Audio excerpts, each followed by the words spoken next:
Hello, friends. This is Sam Changey reporting for Weaponized News. Today's August 13th, 2022.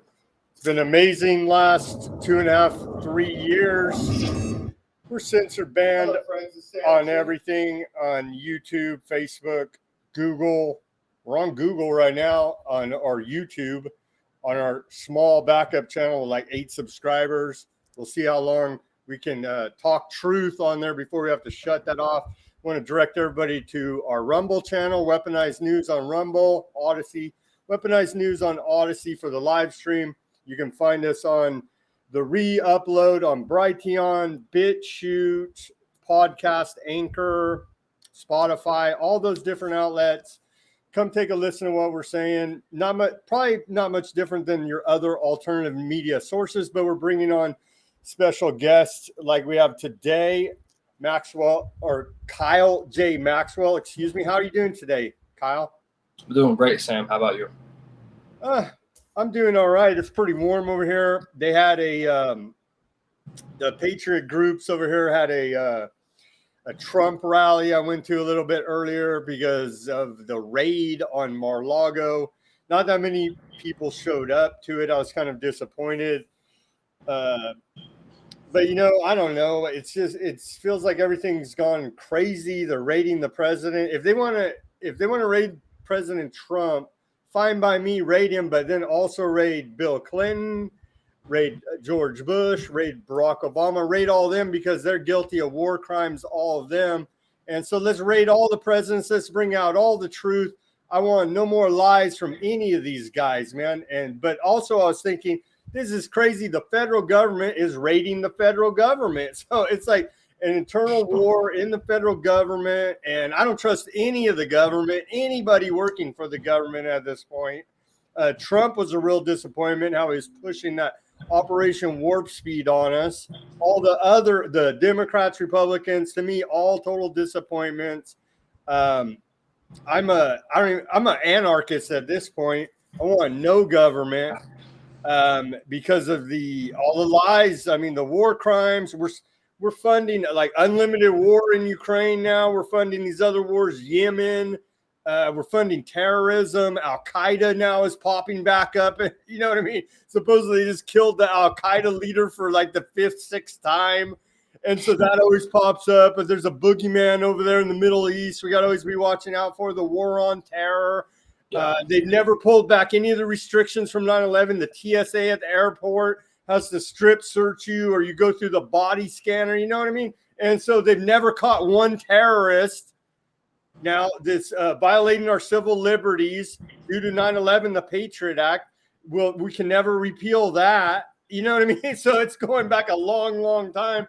And we're seeing it now in 2022, just total disregard for any civil liberties, for any Bill of Rights, for the First Amendment, Second Amendment. Go down the list of Bill of Rights we're supposed to have, all these civil liberties, civil rights. COVID mandates destroyed all that. I mean, they're just abusing the citizenry over here, the taxpayers. They're just beating us down like we're nothing, like we have no rights. It doesn't matter our opinion. You got an opinion against the establishment, censor them, threaten them with FBI raids, threaten them with IRS, right? I mean, so that's what I'm seeing over here. What are you seeing in your area? How are people still dealing with the COVID fallout, and what's it like for you in your area, Kyle? Well, I'm in Maryland right now, and I wouldn't say COVID is much of a thing as it was about a year ago. There's not really that much mandates. There's not really that much restrictions around where I am. But yeah, I mean, like you said, there's a good amount of craziness going on right now, and I think it's kind of really easy to get lost in that. So I think something that could be productive during times like this is to ask ourselves why all this is occurring. Like, how did it get here?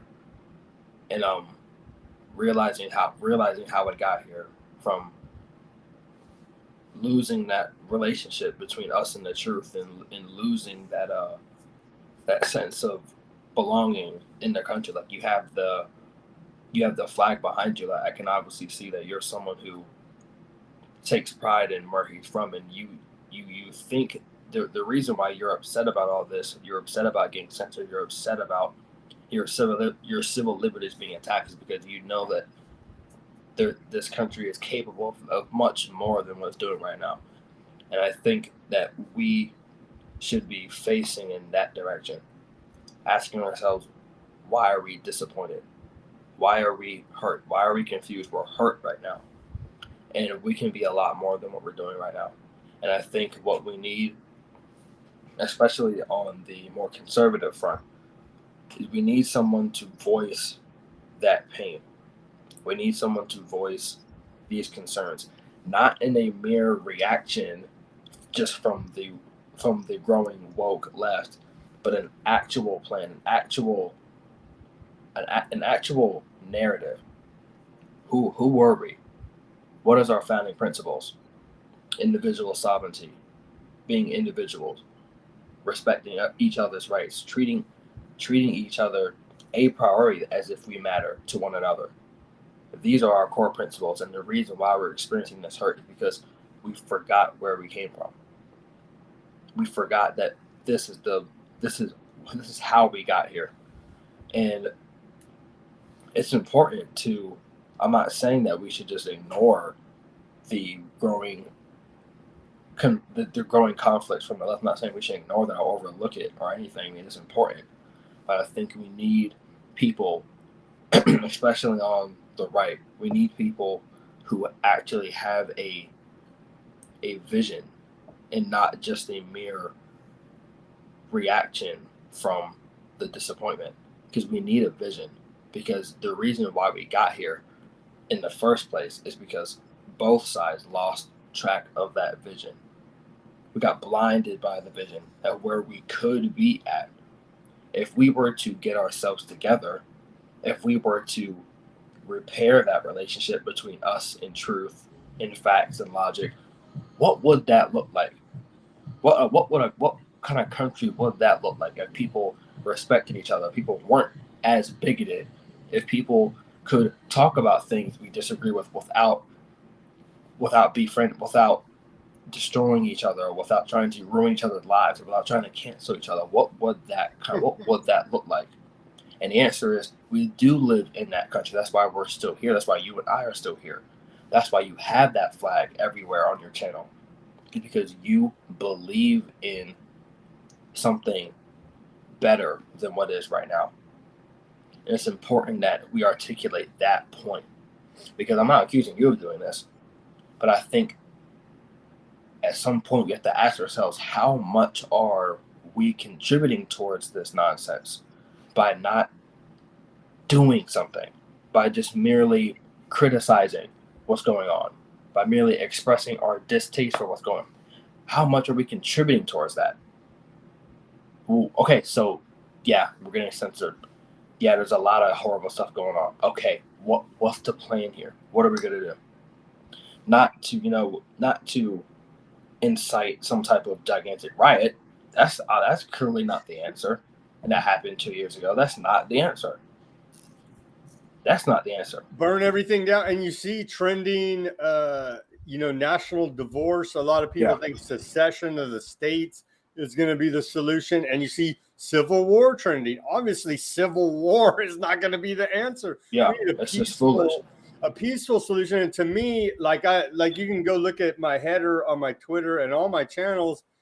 My header is in the Federal Reserve. And to me, until we get rid of this debt-based monetary system, this fiat debt-based monetary system that allows unlimited printing of the money, where the government can just take it, spend unlimited, all their special interests, all their projects, bribe corrupt people, pay them off and whatnot, until we bring sound money back, then we can never correct the situation of the out-of-control government. Because the unlimited money allows everyone to become corrupted by it, except for a very small few amount of people. And like the gal I work with,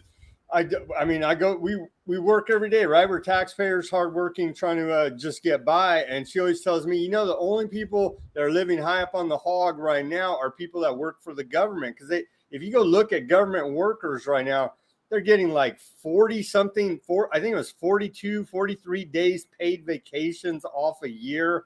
All these massive benefit programs, all this, a giant pension retirement program.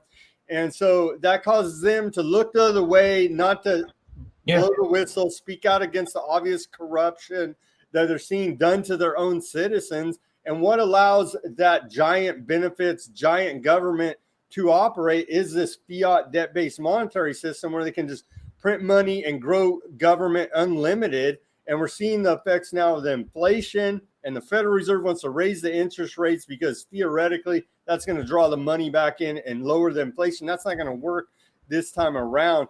But to me, the real solution, get back to sound money in the private central banking cartel, the Federal Reserve, put the power constitutionally, as it's written in the Constitution, the power to issue currency and credit underneath the Treasury Department. And that puts some limit on the amount of money that they can print and tie it to some basket of goods, natural resources, gold, silver, timber, oil, natural gas.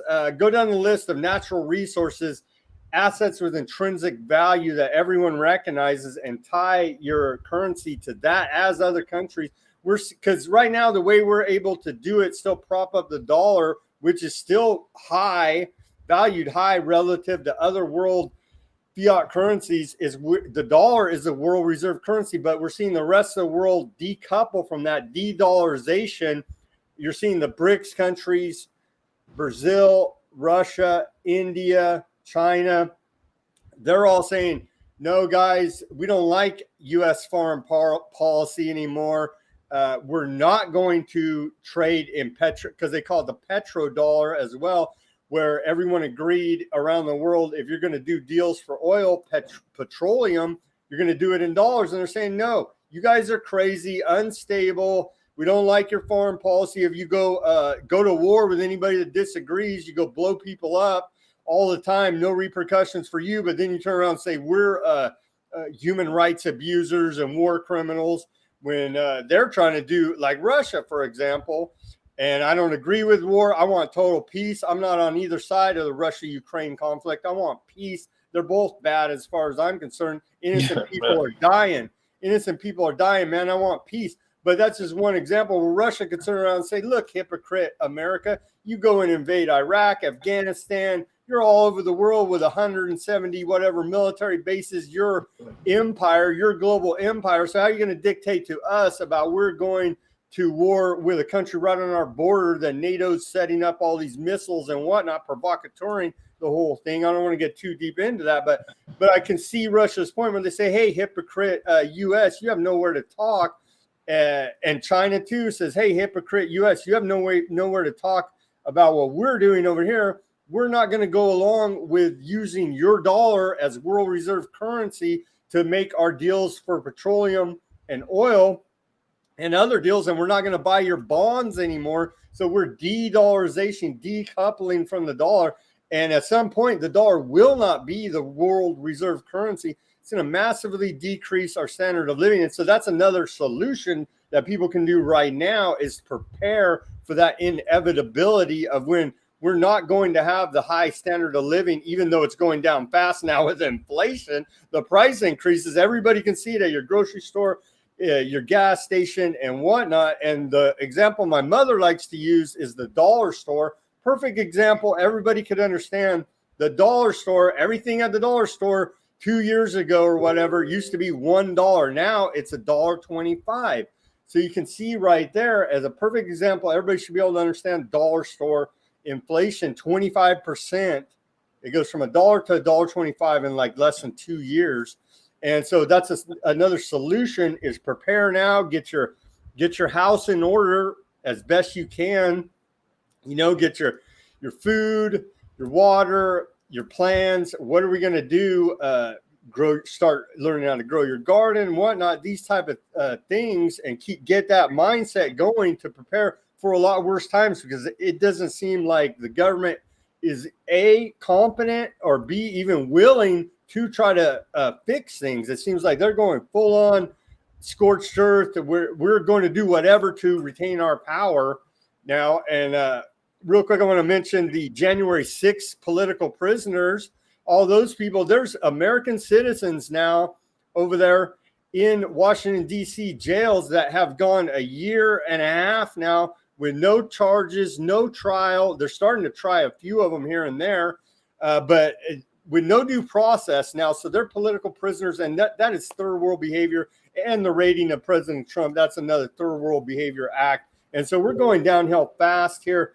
And so I like your idea of solutions. One is to prepare now with the assets that you have, position yourself, think about barter. What are the five B's of prepping is beans, band-aids, bullets, bullion, barter. So think of those things in your mind, people out there in your audience, and do what you can. Like every time I go to the grocery store, I buy a couple cans of beans, a couple cans of this and that, and I put it in my pantry and stack it up a little bit and rotate it just so I have that little backup in case, hey, because we saw the great toilet paper shortage, right? That was a perfect example when everybody at the beginning of COVID, everybody went crazy. Oh, they're locking it down. And they raided the masses, raided the stores. You could not get toilet paper. And so imagine when it's escalated up to a major war, some other, whatever the crisis is, everything emergency is what it seems like they're laying down on us. The climate change emergency, the monkeypox emergency, the COVID emergency, the next public health scare emergency, right? So everything's emergency, and we don't know what's going to kick off the big one. Maybe a nuclear emergency. Maybe Russia and China finally get fed up and we piss them off to the point where they actually do nuke us. We just don't know what the future holds, but all these cards are on the table. And so a great solution now is to prepare as best you can for you and your family, Kyle. Yeah, I mean, I agree. I agree with that. I mean, to a certain extent. I think I agree with a lot of what you said. I'm not really a big fan of how the U.S. government is acting right now. Just to be clear, I'm not too educated in the real the practicalities of the government, like you were mentioning petroleum and different world currencies. That's not my figure of expertise, so I can't really speak that much about that. Sure. But tell me about your tweet now. Let me put this up. You pinned this tweet. This tweet went viral. You got 27,000 likes on your Twitter here. You say, I posted a black square last summer and was completely engulfed into identity politics wokeism. This was just last July. It's absolutely amazing what can happen when you begin educating yourself, admit you were wrong, and allow the old you to die if you can do it. So if I can do it, so can you. So what woke you up? What caused you to post this tweet now that went viral on Twitter? Yeah, it's crazy. I think it was around not the same time, but it was. I think it was almost a year now. I think what really drove me to tweet that was because I literally was just thinking about wow, this time last year, I was pedaling and I was doing all the same exact things that now I can clearly see are just parasitic towards the American ideal, and I was engulfed in the identity politics. I believe that people's should be best categorized as their group. I thought of myself as a black man other than Kyle Maxwell. I thought of myself as someone who was oppressed. I thought of myself as someone less than you. I thought because of your particular skin color. I believed in because I have white privilege, right?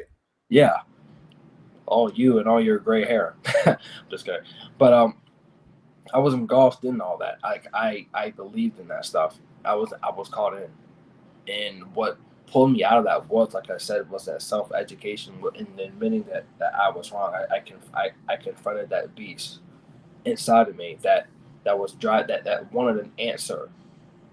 See, the thing is, like, we have to understand that, yes, this country was built on, like, well, obviously it was built on war. It was built on conquering. It was built on establishing laws and establishing self-organizing systems that were more efficient than the people who previously inhabited. So it was built on, conquering these savages who were on the land. Then it slowly started to grow, and then we had conflicts, and then a bunch of mixed beliefs, and we had civil wars, and we had more wars, and then we fought more people. Then we were under, control from the kingdom and other countries, and we had to fight for that independence. It's a constant battling of ideas and values.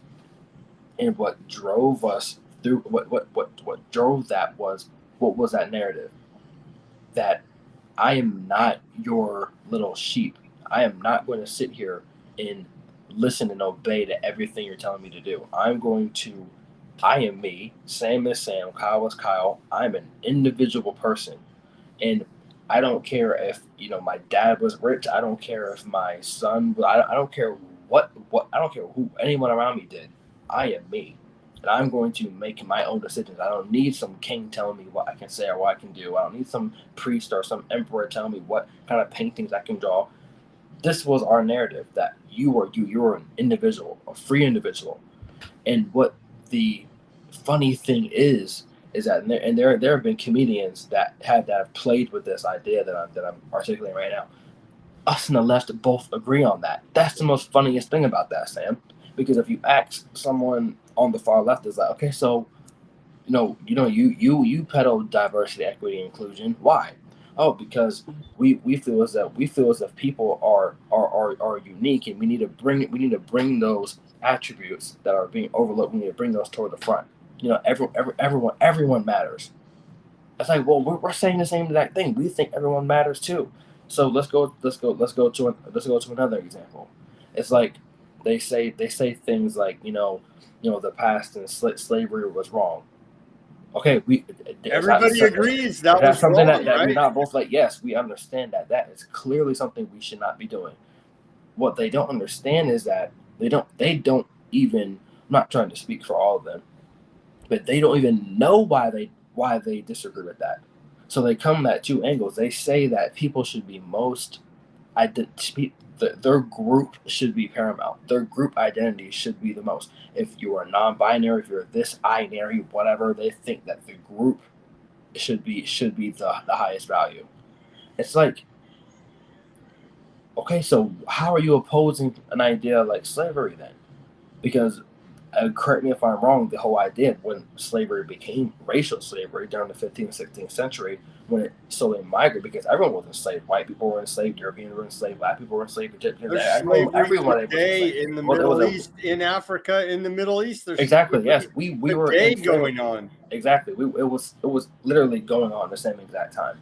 So how can you object to a practice like slavery, but also promote the idea that people should be best characterized in groups?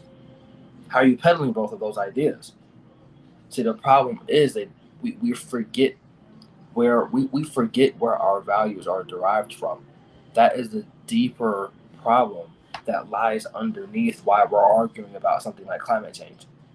We get so distracted with these insurrections and who's the president and Joe Biden falling off a flight of steps. We get so distracted by this stuff. It's like, what is really going on underneath of this?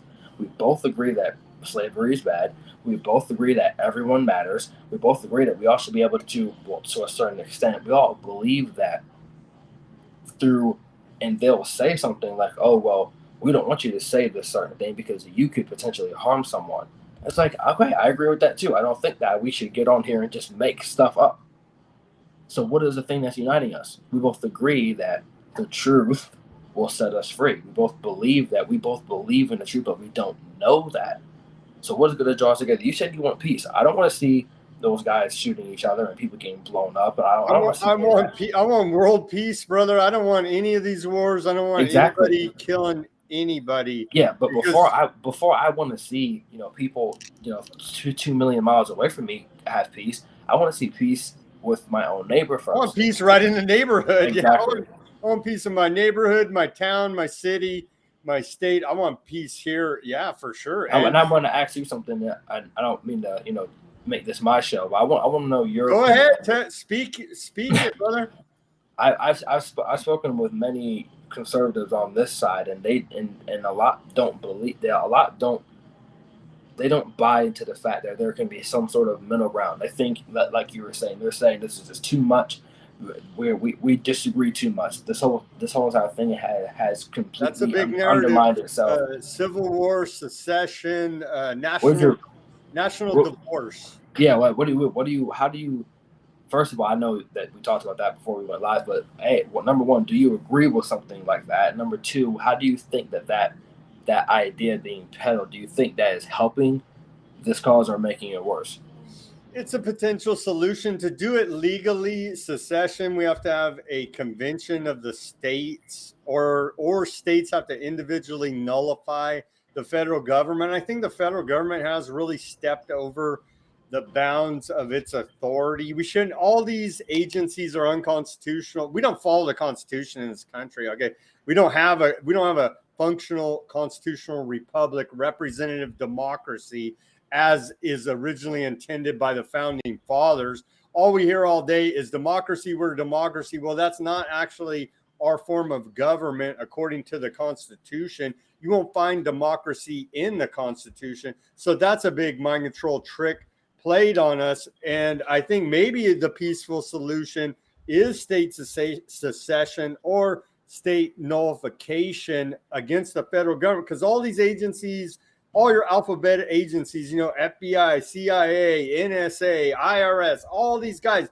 Department of Education, none of these federal agencies are constitutional, and they can't rule the rest of the country, all these different diverse areas that have their own needs from a centralized authority at the federal government. It just does not work. And we're seeing the fruition of the failure of that centralized authority trying to tell everybody how to live in all our diversity in America.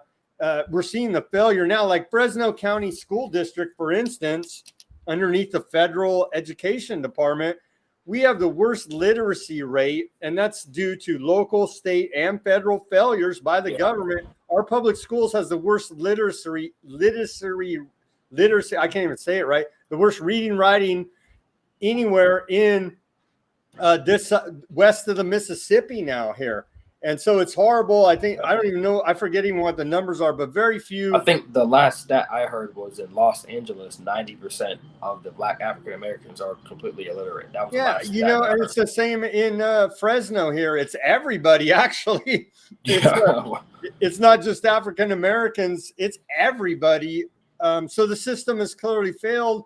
And I think a big part of that is they're relying on. I don't know about that. I mean, like, how is the system? You're saying it's the system's fault that the people are illiterate?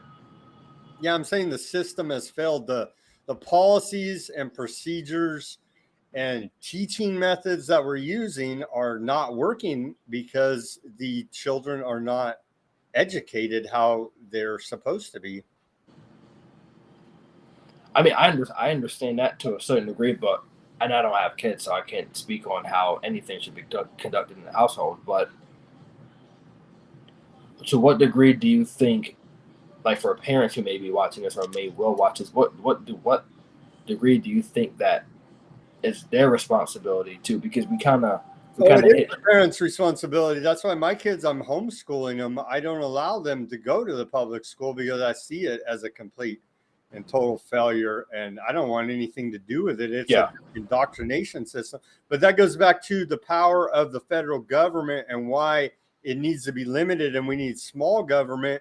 Is they have this Department of Education that was established in the 1970s that has done it's only gotten worse. We've gone downhill since we had a federal Department of Education in education quality in this country. That's undeniable, right? So I mean, if you have this giant multi-billion-dollar, I don't even know what their budget is, billions and billions of dollars, right? And they're just sending the money out everywhere. And we see just recently with the teachers union, working with them, saying that parents that go to school board meetings are domestic terrorists. I mean, we crossed the line, and we need to take a step back and say, whoa, this is getting way too crazy. We don't need to be calling parents that go to the school board meeting domestic terrorists. Yeah. Sorry about that. Your camera fell, but it's just like, that's way too crazy for me. I don't want to go there. I don't want to do that. So, but the government is doing that. So I'm like, we don't need violence out of this. We need to take a step back and reassess the situation, because we're at the point where if somebody's in there, both sides are like bumping heads over. Yeah. And so we need to pull back, and there's countless videos on the internet of parents getting arrested at school board meetings. That's not appropriate. We don't need to go there and do that. You know what I mean? I'm sad that our country's gotten to this point. It makes me sad, honestly. Yeah, I've seen a lot of those videos, and I can't really decipher which ones are truly like parents who are truly concerned about their child's education, or truly want to improve the quality of their child's education. A lot of it was over the COVID policies. Yeah, that was the majority of the protest. I will be fair. I do think, and this is true with everyone, both sides are open to this criticism. I do think of a tiny majority, a tiny portion of those talks and of those how do you want to say this? Both of those occurrences were, I wouldn't say not genuine, but a little bit of theater. And I say that carefully, because I think it's important that we don't get, because everyone's looking for that. Oh, it's them. Well, that's why everyone's messed up. Like, it's him. Everyone's very eager to do that. And I think something that makes the problem worse is when and I've seen many videos like this, and you can kind of notice when someone is using an opportunity to, not saying that people deserve to get arrested, but no, but they're trying to make a point, go viral. I hear you. Yeah, they're trying to add fire to the situation. That's not making anything better. And I totally respect you for taking your children out and homeschooling your children. And that's something that I've been thinking. I'm only 24. Well, I couldn't because of the vaccines, right? In California, they passed a law. I think it's California, Mississippi, and West Virginia have passed laws that your children have to follow the CDC vaccination schedule to attend public and private school here in California. And that's 72 shots by the time they're 18 years old. And that's just insane to me. And I'm not going to give my children 72 shots to attend public school, because I'm aware of the eugenics depopulation program that's tied to all this. I've done my research. I've been researching this for 15 years. I know more about it than most doctors, honestly, because they don't go do the research. But not to go down that rabbit hole. But anyway, that's the main reason. And then, like, my mother is a public school teacher, retired, and it's changed a lot. And so she helps out with the. I'm in a blessed situation where I can have the resources to homeschool my children. I understand a lot of people are not in that blessed situation, and economically, you have to go to work every day to put food on the table and pay the rent and whatnot to get by in this life. And you have to send your children to public school. You have no other choice. And I understand. I'm blessed in that. But I'm saying, if there's any way possible that you can homeschool your kids, and there's many different, COVID brought out a lot of because they said, oh, just go ahead and Zoom your school. And obviously that's not going to be the same as in-person instruction. And we saw a lot of the corruption come out. And so that opened a lot of people's eyes, I think, that we're not paying attention. But I agree with you. At the end of the day, the responsibility for their children's education comes back to the parents. Yeah, I totally agree with you. But I beg everybody try to go to co-ops, groups, whatever. A lot have formed since COVID, and people saw the way that these school districts were acting They took a year and a half off and said we're scared of COVID, right? I mean, so you got to do it over the Zoom meetings, and so if there's any way possible you can work it night school. I mean, I work all day. I come home and I do night school basically with my daughter doing math lessons. You know what I mean?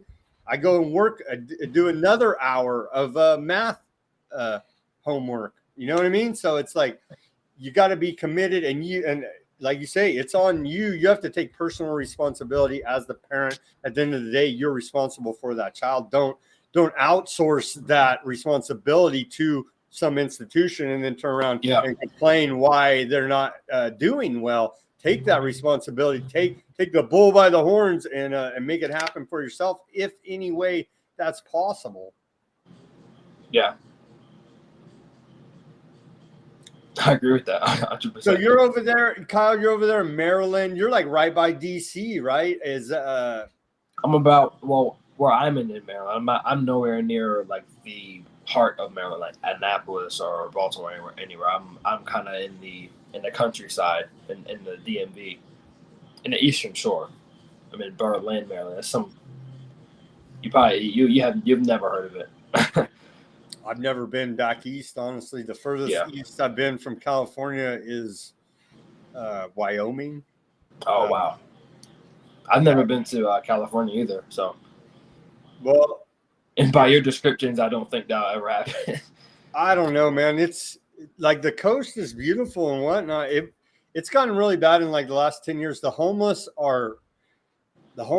situation and because the majority of homeless people are drug addicts, and they just actually legalized drug dens, or what do they call them, safe injection sites here in the state of California. So the state is saying it's okay to inject this heroin, fentanyl, whatever these junkies are injecting. Yeah. And you see them on the streets now. And I'm in Fresno County. And it used to be like there's a dividing line like down that way. It's called Shaw Avenue, right? Fresno's not that big. Fresno County, 1 million people. The city, 500,000, right? So it's not that big. It's like the fifth largest city in California. Anyway, there's this road through the center of town.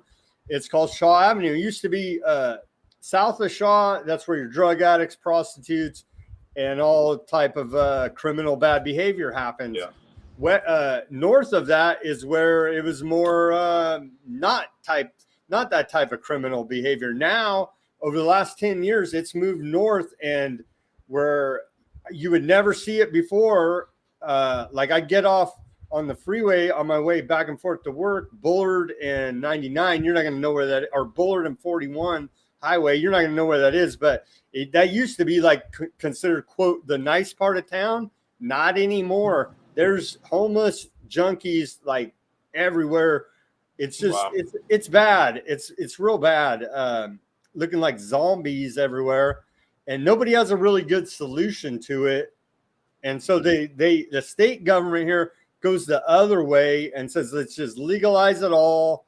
Legalize all drugs. I mean, they decriminalize hard drugs, all your meth, cocaine, heroin. If you get caught with like less than a gram or less of that, it's a misdemeanor. And so I didn't like we lost the war on drugs, right? I don't want to throw everybody in prison for having some drugs. If you got a drug problem, I don't think you should go to prison, but we need to figure out something, because just letting them run wild on the streets and be strung out and not participate in society at all, that's not working either. At one point during the COVID, at the height of the fake pandemic, the state said you cannot remove homeless people from state property, and the side of these freeways is considered state property. And they had tents and shanty towns set up along the freeways that it looked like some kind of third world country. It was just unbelievable. Nobody ever saw anything like that. They pulled back a little bit and cleaned up the freeways because it was so bad. I haven't been to LA in years, but I saw some LA videos, and people I know from there told me that like right off the freeway, it's just a whole town of homeless. They got the tents, They got all these makeshift structures, and this is just not a good public health policy first. And these people need to get off the drugs. The bottom line of it, there's a lot of programs now, Christian programs, charity programs, that you can get off the street, but you can't do drugs, you can't be partying, you can't be drinking. You got to follow the rules of the program and get your life right, get it together, you know. But these people don't want to do that, and so it's like we need. I don't know how we went down that rabbit hole. Just explaining California to you a little bit. The state of how it is now is it's not good, and the biggest problem to me, we've had Democrat one party rule here for like the last 20 years. It's been the state legislature and the governor Democrat, and they just rubber stamp all the woke policies here. And they're failing. The progressive policies are not working, and they refuse to admit that anything that they've ever done has been wrong. And they just keep doubling down and pushing forward with the same failed policies. And we need like humility from our government, from our quote leaders, to say, okay, we tried that policy, it didn't work. Let's try something different. But they keep pushing forward instead of saying, hey, let's try something different, because obviously this is not working. Things are just getting worse and worse and worse, but they refuse to do that. And I could respect them more if they would say, we did that policy, it failed. We need to do another different policy because things just keep getting worse here now. They're commandeering the hotels, and I forget all the numbers, but it's just the amount of money, they call it the homeless industrial complex over here. The amount of money they're pouring into this, and just no solutions. It just keeps getting worse. We need a total overhaul of the thinking, and it's just not happening. So anyway, California, yeah, maybe go to the coast. The coast is not that bad. Some areas, San Francisco, I haven't been there in years. I wouldn't go back there. I have a friend in San Francisco. And what do they say about how is it for them? Well, she's in the marketing world, so I wouldn't say she's completely on the left, but she kind of leans towards that liberal side. So perhaps that doesn't really bother her. I'm not too sure what her views are about the homelessness, but I've definitely seen and heard many things about the homelessness in California. Luckily, in Maryland, we don't really have that much. I mean, I'm not too sure what the actual figures are, but I've heard a lot about California, and it's sad. And I was in full support of I forget who it was who was running for governor. It was his name was Larry something. Larry Elder. Larry Elder, yeah. I was in full support. I was in full support of him, and I'm really disappointed on how his campaign ended so tragically. But I think one of the most egregious things that we've seen from that was the utter way the media just completely backtracked, and like the woke California media just completely threw away that their ethics on keeping the black man as something sacred, as something beyond judgment. They completely tossed that away in the most bone-chilling, in the most hypocritical way possible, with smearing his name as the blackface, and how I think someone like threw something at him or something. And they said Larry Elder is the blackface of white supremacy. Yeah, like the way that they just, it's something really chilling when you see what's really going on. Like they'll on one end, our governor Gavin Newsom here, he just lies. Yeah, constantly lying, and the media, like you say, they never call him out on it. They just go right along with it and say, "Hey, governor, you said something completely different." They did catch him in a couple. They caught him breaking all his own COVID rules, and that fired up people. People enough to prompt a recall. I honestly believe we don't have fair elections here. We have ballot harvesting. We have as soon as we're a sanctuary state, so illegal aliens can come here and get a driver's license. As soon as you get a driver's license, you're automatically registered to vote. So we have dead people, illegal aliens voting, ballot harvesting. all this type of behavior, electronic voting machines, until we can clean up any of that, we don't have a legitimate representative democracy, as far as I can tell. We have some type of technocratic system where they just rubber stamp whoever they want in charge. And you look at our governor, Gavin Newsom, he's a young global leader of the World Economic Forum, clearly compromised. He made all these deals. He bought $1 billion of the masks from China, and he put billions of dollars into all this testing for COVID. And it's just like money laundering scams. Yeah. And it's kind of hard when you have so much of your state like stamping your behaviors, because that's why he was reelected, because that's your state is 90% in full favor of the things that are occurring right now.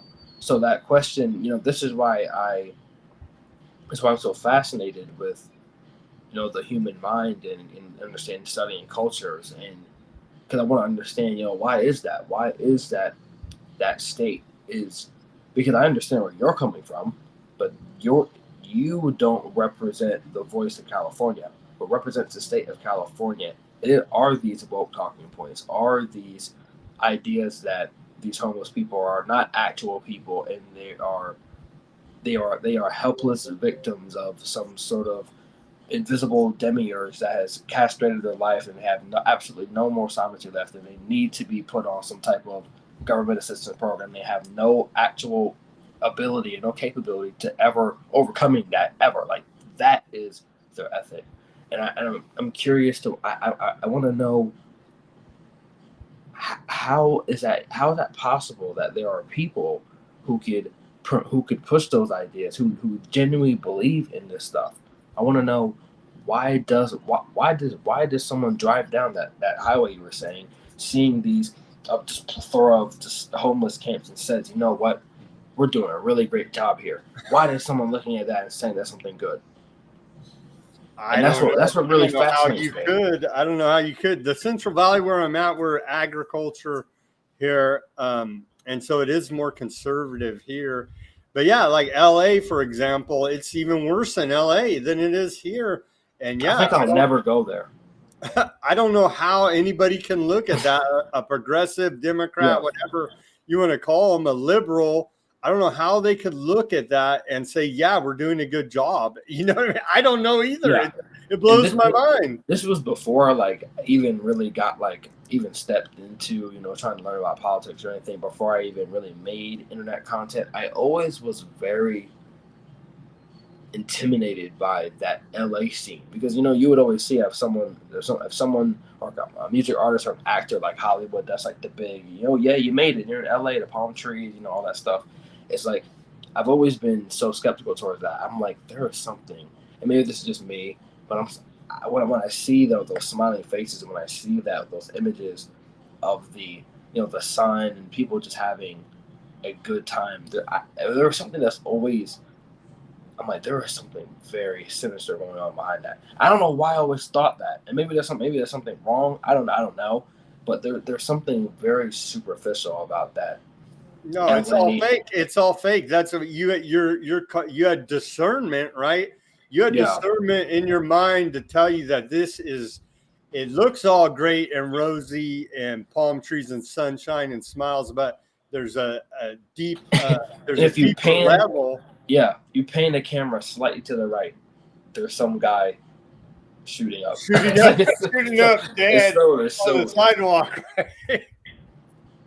Yeah, that's true. Very true. Yeah, sad, but really, we have to wake up. I mean, we have to wake up, and we have to wait. I want the white liberals. That's what the title of the show, White Liberals Savior Complex. Tell me, because you're a black man, so I don't understand it, obviously. And I do agree with that. We all have our own experience, and obviously I see things different than you are going to see things. How do white liberals treat you as a black man and their savior complex? Well, I'll just tell us about some experience that you had with that. I'll address the savior complex first, because that's something that I'm quite educated in. I think that that's something that is me and my friend, thank God, my friend is very apolitical. I'm very apolitical, believe it or not. We just look at all this as like one big joke. Maybe that's not, the most responsible thing to do, but we kind of just step back and say, these both sides are just stupid. Like we kind of just step back and count. I mean, it's kind of my, I can't. I mean, that's just my viewpoint. Maybe that's wrong. I don't know, but That's what I'm saying. I'm an anarchist. Something I don't think I don't have the balls to say that, but something that we both see, me and one of my good friends, is we started seeing this. It really started popping off after the Black Lives Matter protests. This constant necessity for Black voices to be uplifted. There was some sort of we kind of turned the Black person kind of became this like this almost this mystical figure that needed to be uplifted just because of their skin color, not because of something they said was insightful, not because they were right, not because they did something productive, just because that they checked that box. And that's something that was really weird. I remember at that time, like you said, everybody had to put the black box on their social media profile, right? Exactly. And and there was these hashtags, uplift Black voices. And after I came to the realization, I started, studying a bunch of stuff. I'm like, why? Like, why are we raising? Well, you're okay. Well, you're Black, and you're Black, but this Black guy, he has a voice. Yes, his voice is important, but he's dead wrong about what he's saying. And you have this other person she's Black, and what she's saying happens to be right. So are we meant to prioritize right and wrong opinions the same way? Like how does this level out? And that's something that was really peculiar that I've seen, that we're raising the voices on the basis of a group, not on the basis of what Sam is saying or what Kyle is saying. So that's error number one. Error number two and now I'm addressing the white savior complex, because it's actually something, something very provocative. It's funny, but that's something that's actually psychologically true. There's Carl Jung, that's one of my favorite psychoanalysts. He said years ago, this is one of not one of his most famous quotes. He said that every Negro has a white savior complex. That's what he said. Those are his exact words. And we kind of go down this rabbit hole of, oh, well, what did this famous figure say, or he said something racist, or he said something. Let me just save you the time. They all hated my Black ass. Okay, end the story. There's nothing we can do about that. All the great voices that we think, even the founding fathers, they despise my Black ass. Saving you the time. Let's just get that out of the way. But what can we know? What can we derive from this? So let's just get that out of the way. Okay, we get it. We don't have to debate about that anymore. We get it. Can we just talk to our side? What's something productive we can talk about right now? Okay, so let's look at the fact that you agree with those guys, because what you're saying is that these white people have all this power, they have this intrinsic worth, and therefore they must share that with you. How is that any different than what the damn slave master was saying? How's that any different? When you're saying that, okay, well, you're white and I'm Black, so that means that you have some intrinsic bias towards me and you think that I'm less than you. It's like, how is that the reality, or is that how you are perceiving him? And that's that white slavery complex. It was the complex that derived from obviously those years of being in servitude, but it deviated from that, and it became an idol when those Black people are saying that, we thank Apple, or we thank Nike for advertising us, or we thank this big corporation for acknowledging our existence.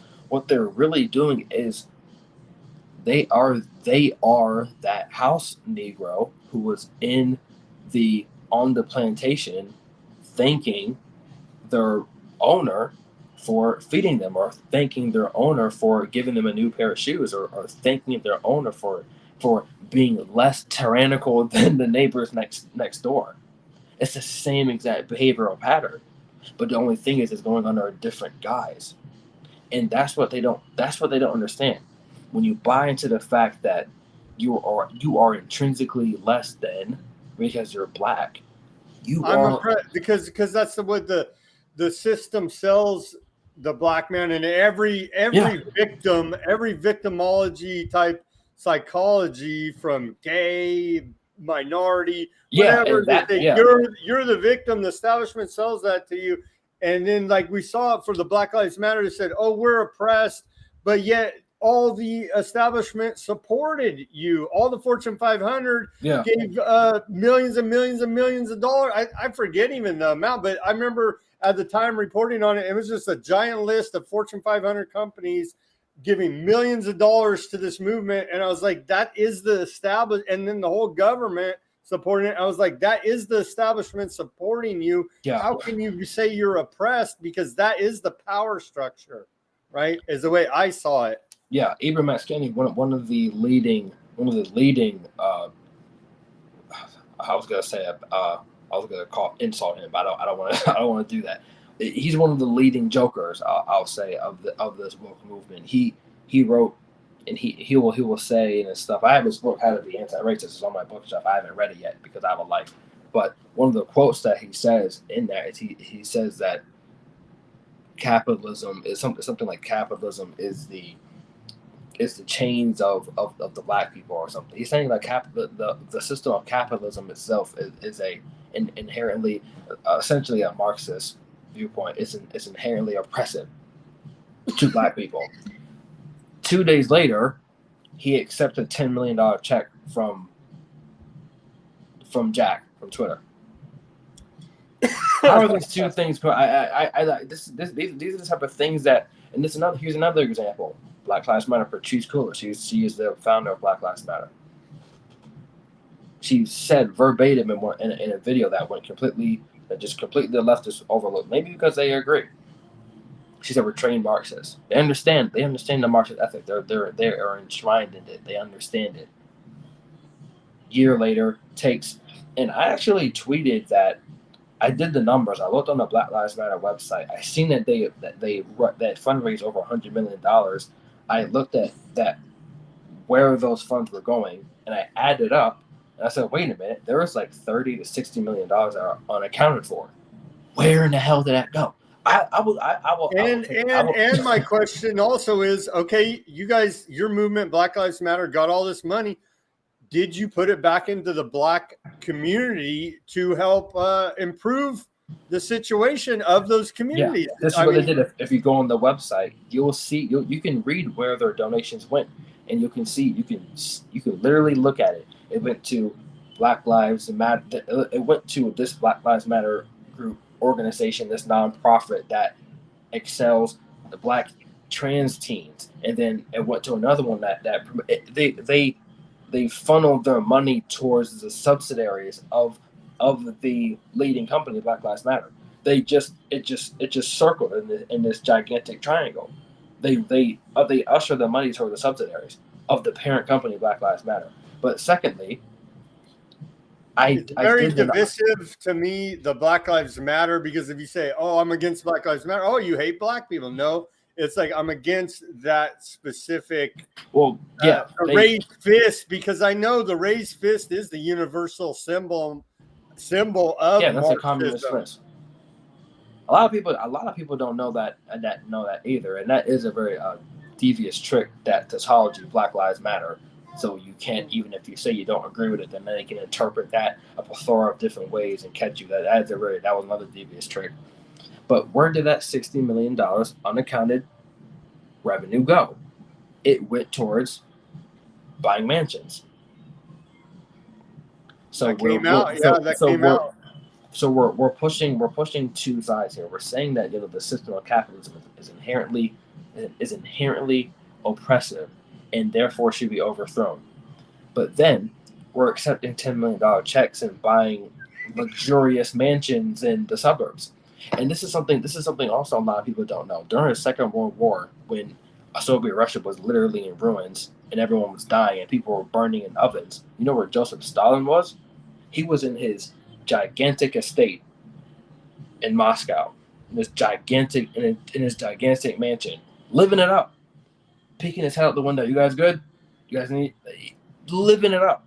That's what people need to understand about communism. I wish all these wokes would understand that you have the elite. It's the same as capitalism. These are two competing, supposedly competing ideologies against each other, but then the elite are still sitting at the top of all these, while you and me, Joe Blow, fight it out amongst and kill each other. Yeah. And here's something that, you know, maybe not be a common, I guess, idea amongst the conservative right, but I think we can objectively say that both systems suck. Capitalism sucks. Not you can't reduce them to the same amount of sucking. But see, we have to distinguish, though. In America right now, we're not in a free market, free enterprise.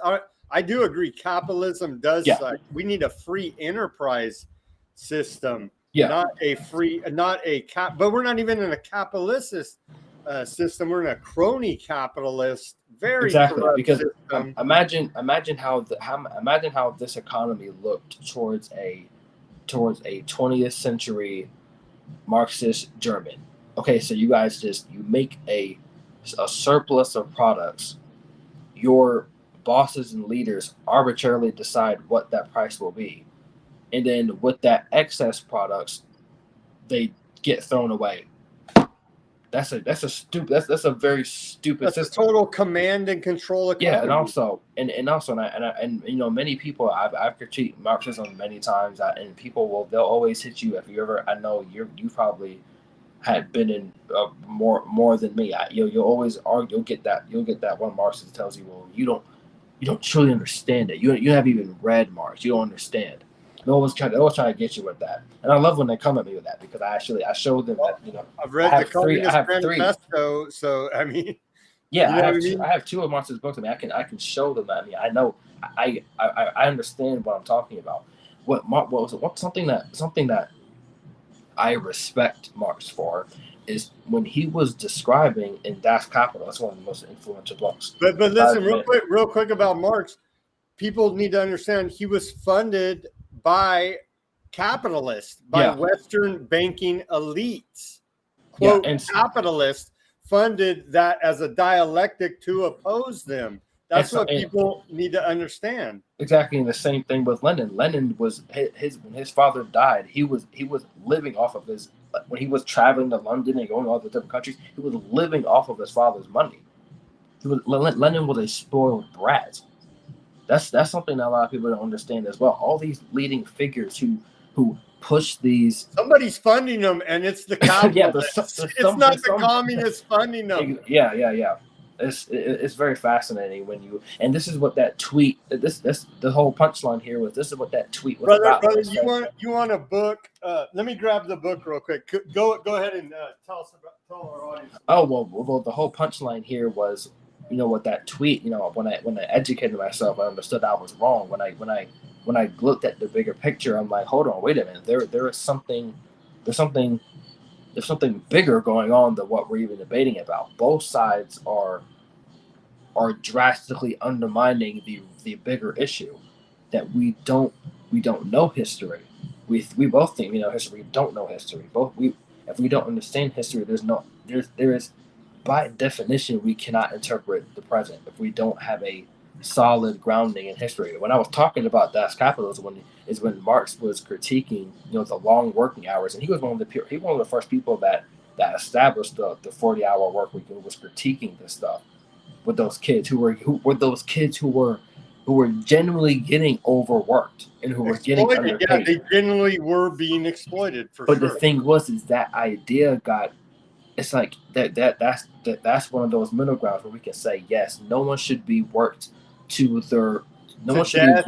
when their fingers are bleeding. Yes, we understand that. And child labor, and we don't want exploited. But you can't label the micro instances in a capitalistic system where it can degenerate and abstract that and say, well, the whole superstructure needs to be ruined. No, those specific people. That's why I hate the euphemism systemic racism, because it's like who was being racist here? What, the desk, the pieces of paper, the hallways, the lights, the oil, or the water fountains racist? Like who is it? Who is it? Who's the boogeyman here? When you use a term like systemic racism, it's like, okay, well, we're gonna be looking for that guy. We're gonna be looking for that guy forever. Who is it? What did he say? How did he say it? In what context did he say it? There was a teacher who literally got fired because he said that somebody else said the N-word. He got fired because he literally just said that someone else said it. People. I know you can't even quote people. Yeah, and so I mean that's destroying the language, destroying our dialect between each other. If we can't even say, look, so and so said this, but it's dumbing down the conversation because we can't even reference somebody else because that may be offensive. Yeah. Did you grab the manifesto? I'm interested in what you. No. This book right here. This is what you need to get, brother. I can't. It's backwards and Tragedy. It's called Tragedy and Hope: A History of the World in Our Time. It's very dry, but it was written by Carol Quigley. This was Bill Clinton's mentor, right? And so this is a famous book in patriot circles. Okay. This is written for high-level CIA section chiefs, high-level intelligence agencies, to agents in those agencies to read this in the 60s to understand U.S. foreign policy, because it doesn't make sense. Why would the United States go to foreign countries, promote communism, promote these not capitalistic democratic regimes? And so this goes through a long history of it. And there's another one I was trying to find by the same author, Anglo-American Establishment. Yeah, and he explains in here. It's very dry and boring. That's my cup of tea, man. But Tragedy and Hope, man, this is I put it on my list to understand our foreign policy. To understand, he explains in here how capitalism, communism are two dialectics created by the bankers, essentially the central banking cartel, to fight against each other. Yeah. Now, and to keep the masses divided is what it is to me at the end of the day. Yeah.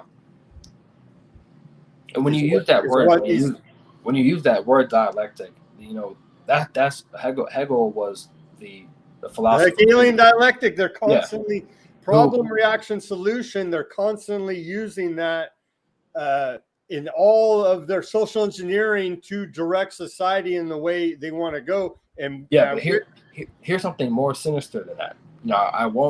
I'll be cautious with critiquing someone like Hegel, because his ideas were everywhere. You really can't truncate his entire work down and say, okay, well, this guy was this. You can't do it with Nietzsche either. You can't do it with a lot of the great influential German thinkers. You really can't do that with them.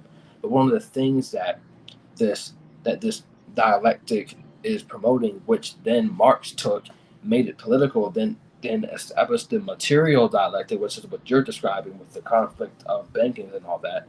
But when initially was this idea of that synthesis of both coming together through an antithesis and a thesis and coming together. And that's something that I partially this is the big mistake, because I think, number one, that man abstracted too much and he was in outer space. And number two, that can only be applicable towards the material world. You can't synthesize values. And I think this is what the problem is. Synthesize morality. Exactly, because if here's where we both cannot meet, left and right. There cannot be more than two sexes. Some things can just not be synthesized. I want a refund from my biology class, because I was told there's XX and XY chromosomes, and that's it.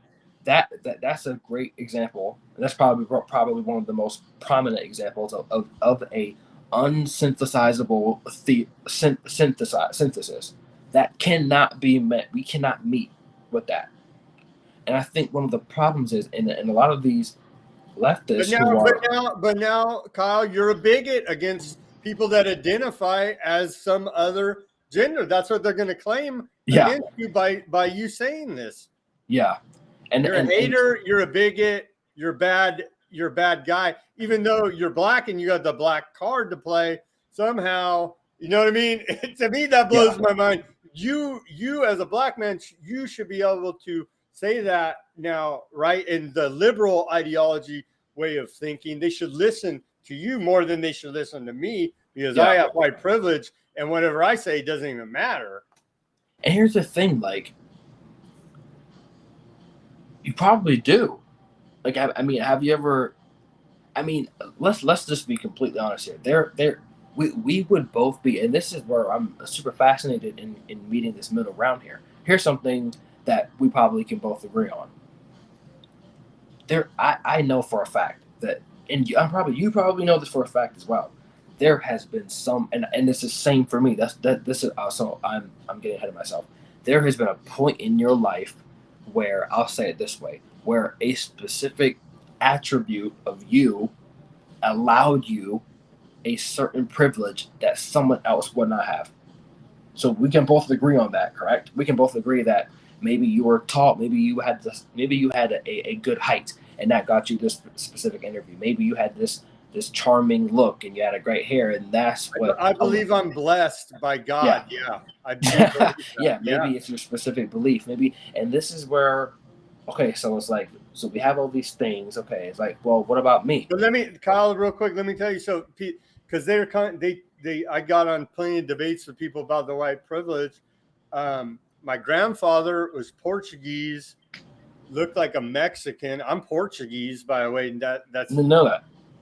okay. So, and he had my grandfather had really dark pigmentation of the skin, right? Everybody thought he was Mexican. He was Portuguese. Anyway, my father died in prison. Okay. And I grew up really dirt poor, honestly. So I keep telling him, where's my white privilege in the world? I say I'm blessed by God to be able to think halfway straight in this insane world that we live in, and don't want to do violence to other people, and want to believe in peace, and want to believe that we as humanity and society can do better, and constantly strive for that. I think blessed to have some type of level of being able to think. But as far as the white privilege, my father died in prison, so I don't know about what white privilege these white liberals talk about to me. Well, first, I'm sorry to hear that. Hey, but second, I'm glad it was a while back, but I'm just saying. I mean, that seems pretty tragic to me. It was tragic to me. You know what I mean? I'm glad that you brought that up, because that just shows you how. But I didn't live some rich country club style life over here. It just shows you how ineffective that ideology is. It's because you don't.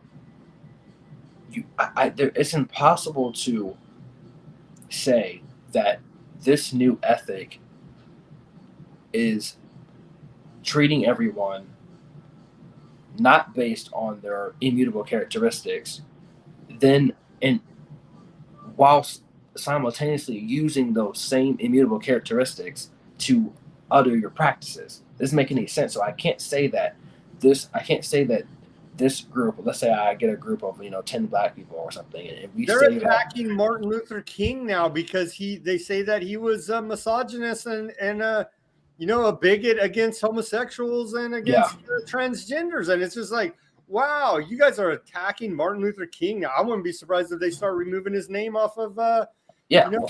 Within the next, I mean, that's one of the that's the whole deconstruction problem. Looking at the past and the history as something to solely criticize, and not contextualizing where that person was, what that person's motivations were. When you have that deconstruction of ethic, well, I'm just going to go back in history with this red pen and criticize everything that I don't like. It's like, you don't understand that you are participating in history as well.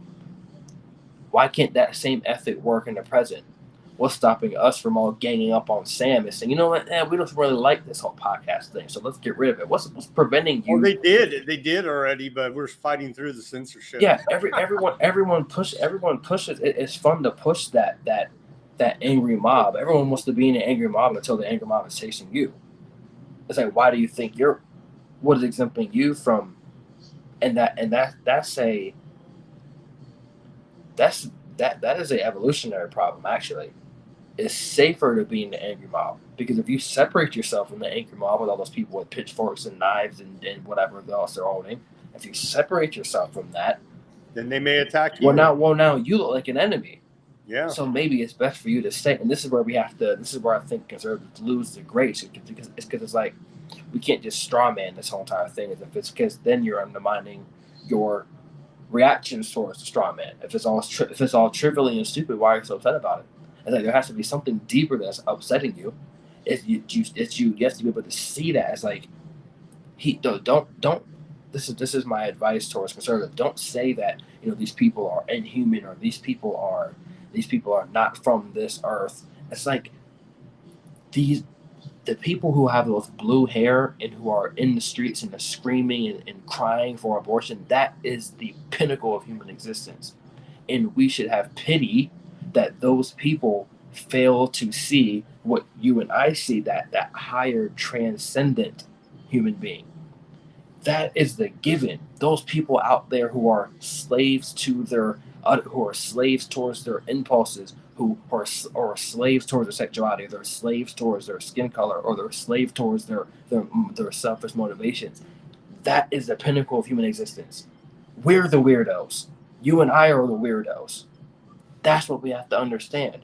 I'm the weirdo. I like how you put that. I'm the weirdo because I believe in individual liberty and personal responsibility. Exactly. And that is why that flag behind you matters. Is because we are the anomaly in a completely insane world.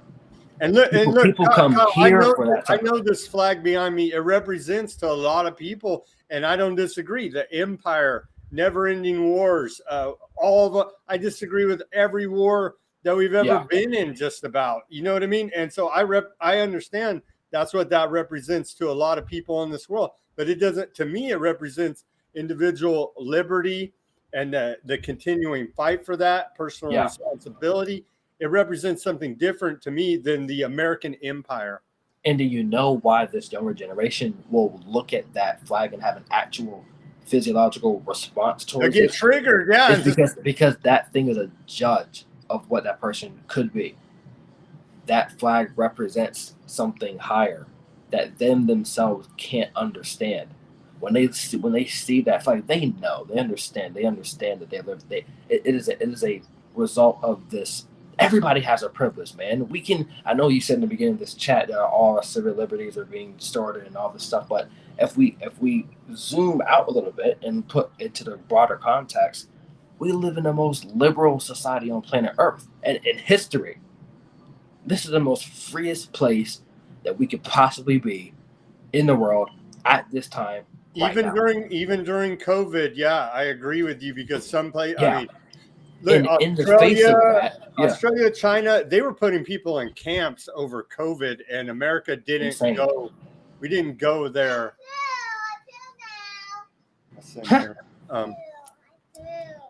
Okay, hold on. Give us lay down some philosophy or whatever you want to say. Let me take care of this kid real quick, Kyle, please. Well, what I was going to say was that perhaps that when people look at that American flag, or where they look at any symbol, I'll make this more general. When they see that, they're essentially looking at a judge. They're looking at something that represents everything that they aren't. And this is something that I learned from studying a lot of Jordan Peterson, studying a lot of Jung, and understanding symbolism. The symbol is what captures. There is nothing there's nothing Jung talks about in his book Psychological Types. There's nothing that the symbol captures the subjective in the objective world. It captures it in one.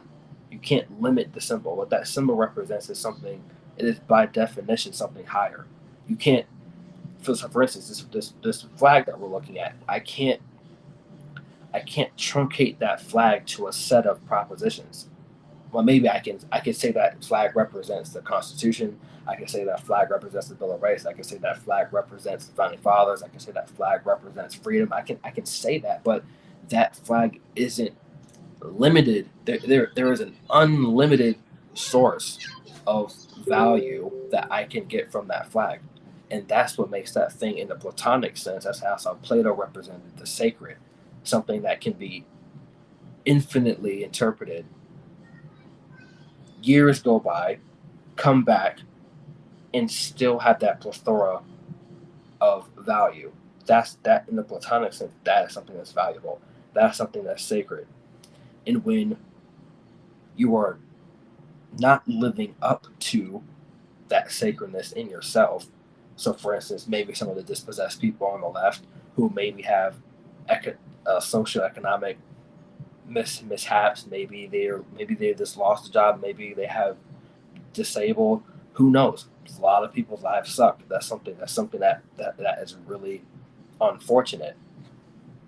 When you're stuck in that resentful, that dispossessed state, and when you're clouded with resentment, and you just been brooding on, you think life has failed you, and and someone needs to pay for this. When you see that flag hanging, when you see that symbol, that is a one-to-one direct. That is a one-to-one judgment. That flag is saying, "Stop bitching and get your life together." That flag is saying, "Would you stop your whining?" That is what that symbol is saying, and they can't stand it. That is what's causing that vitriol. And I think that, and especially if you're a little kid, it's like you don't want to. I think conservatives don't speak to the youth effectively. They kind of say, "Oh, maybe if you just got your life together." It's like, well, how's that going to help a 17-year-old? I just want to hear that. So I understand why people get in the streets with their picket signs and they scream to the heavens that they want to kill their kids. I understand that. That's not what's puzzling me. What's puzzling me is that how people like you and I can stand in the midst of all this, have conversations like this. Like, what's stopping one of you and I from saying, you know what, the hell with all this American stuff. Let's just go indulge in our impulses. Like, let's just go, like, screw family, screw the nuclear family, screw rights, screw all that. Let's just be completely selfish. Like, what's preventing us from doing that?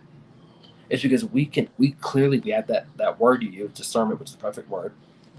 We know that's not the highest thing that we could be.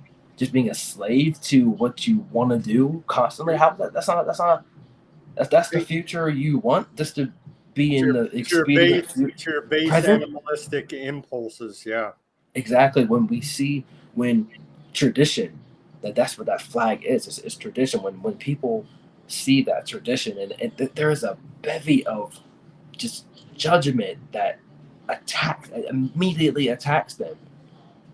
They know deep down inside that they're not oppressed. They know deep down inside that abortion was wrong. They know deep down inside that these homeless camps are not the best representation of the state. They know deep down inside they're wrong about COVID. They know deep down inside that they are wrong. And what that flag and what tradition and what this represents is their failure to recognize that. And I think instead of attacking people on the left, this is something that we can connect on. We can say, we both can agree that this is not the best that we can do right now. What can we go for? I don't need you to surrender. There's some things that you can keep. If you want to, this is going to probably offend you. If you're a grown man and you want to get a what's it called? Not a phalloplasty, the other one. Not a phalloplasty. If you want to do that to yourself, go ahead, man. Knock yourself out. What? Cut your penis off? What was that? Cut your penis off? Is that what you... Yeah, the phalloplasty is the woman's surgery, but the other one is called something. I forgot what the word. But anyway, I forget the medical term. If you want to do that, go ahead. If you want to, look, pronouns. No. Hey, as far as I'm concerned, you're 18. You're the age of consent. Go wild with all of it. Don't push it on the kids. Don't ram it down my throat and say that and then I'm allowed to say I disagree with you. I don't have to say I agree and it's the greatest thing ever. But that, to me, that's America. It's your right to do it. But I don't have to be canceled from society for saying I think that's the wrong thing to do. Oh my gosh, it's like the government is. Are they trying to stop our conversation? Transgenders get pissed when you start talking about it. See? Yeah, if you want to call yourself a they, them, theirs, I don't care. Whatever. Put Kyle, it in your I Bible. want a refund from biology and English class because they're screwing up my grammar. They're screwing up my understanding of biology with all this stuff. Oh yeah, I read this YouTube comment. It said it was by some, I guess it was some leftist. He was like, well, too bad for us psychologists who actually have degrees or something, because we're right. He said we're right, and I said, oh, you mean the APA, the American Psychological Association, the same association that's affiliated with the DSM-5 and DSM-4, the same association that peddles the idea that people can have multiple simultaneous sexualities and gender identities, that the same associations that believe that men in the male sex can give birth to children. You're saying that your degree from those institutions, do you think that has some sort of validity? Like, you're now to have a degree now it's almost like a certificate of your failure in that study. If you have a degree in this psychology in 2022, that isn't emblematic of your expertise. That's emblematic of your misunderstanding. Or your compliance with this system too. You are so uneducated. All you have is a degree. That's how uneducated you are. You had to get a doctor's. That's how I'm looking at it. Well, are they educated or are they indoctrinated? Exactly. That's a perfect question. And I think, that's a perfect question. And the difference is when you're being indoctrinated, you are. This is true physiologically. This is true philosophically. When you're being indoctrinated, you're not critically thinking. You're remembering. So, for instance, you know how to. You don't have to think about combing your hair. You don't have to think about, wait, how do I eat a burrito? I forgot. You don't have to remember how to do that.